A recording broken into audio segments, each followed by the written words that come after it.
Assalamualaikum warahmatullahi wabarakatuh. Perkenalkan, nama saya Devin Rahsana.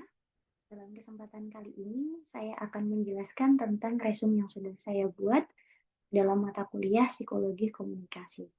Jurnal ini berjudul Analysis of the Family Communication Pattern and the Benefits of Mother School Program for Building a Harmonious Family. Jurnal tersebut ditulis oleh Firdanianti Pramono, yang mana dipublikasikan dalam Jurnal Informasi volume 50 di tahun 2020. Ringkasan latar belakang dari jurnal tersebut adalah jurnal ini membahas bagaimana pentingnya komunikasi positif dalam keluarga itu menjadi salah satu kunci keharmonisan dalam rumah tangga. Sebagaimana yang bisa teman-teman lihat, tingginya angka perceraian di Indonesia itu dipengaruhi oleh beberapa hal, yang mana yang menjadi salah satu paling tinggi adalah di masalah komunikasi. Dan yang lain ada ekonomi, kekerasan, dan juga perselingkuhan.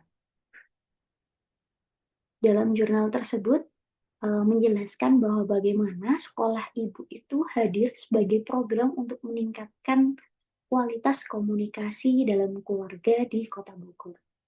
Jadi, untuk menjawab fenomena yang ada, pemerintah Kota Bogor akhirnya menggaungkan atau meluncurkan sekolah ibu untuk menjadi solusi dari permasalahan tingginya perceraian di Indonesia.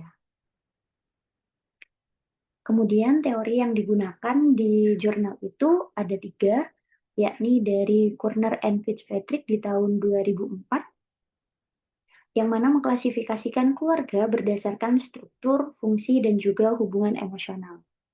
Kemudian ada Gunarsa di 2004, yang menjelaskan bahwa keluarga harmonis itu dicirikan oleh kasih sayang, komunikasi, dan juga kerjasama antar anggota keluarga. Jadi, bagaimana keluarga itu bisa dianggap harmonis adalah ketika di dalamnya terkandung atau ada sebuah kasih sayang, rasa saling pengertian, dan juga komunikasi yang baik antar anggota keluarganya.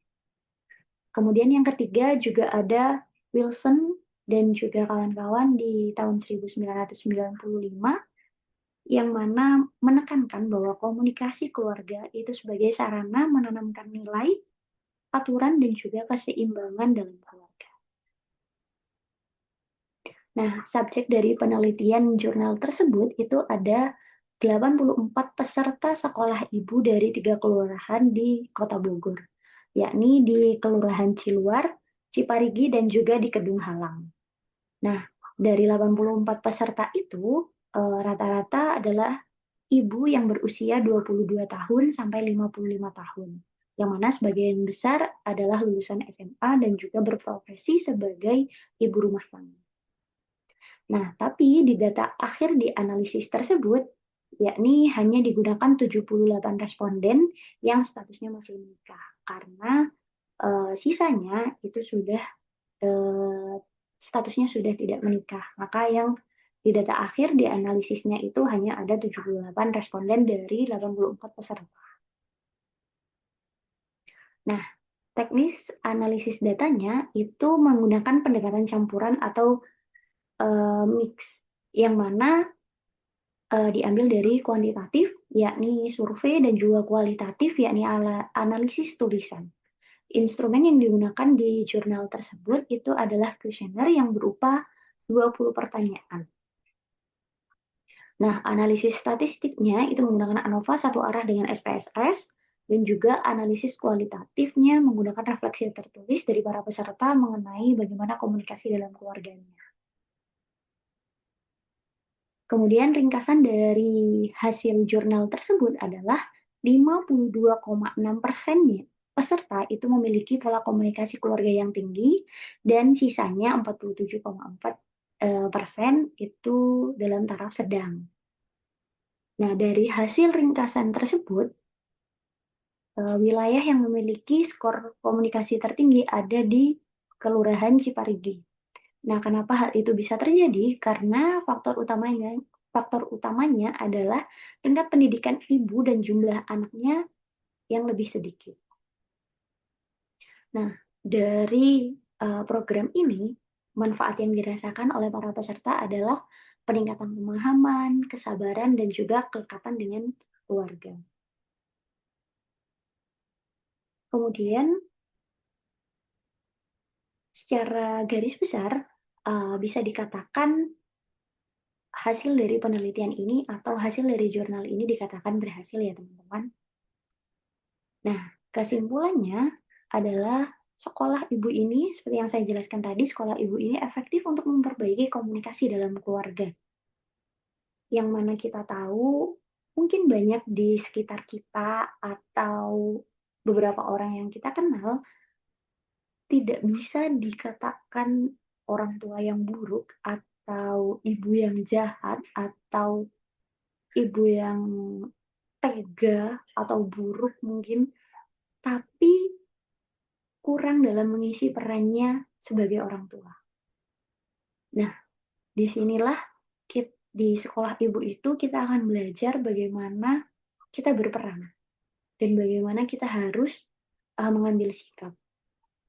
Yang mana hal tersebut itu bisa memperbaiki keharmonisan dalam keluarga.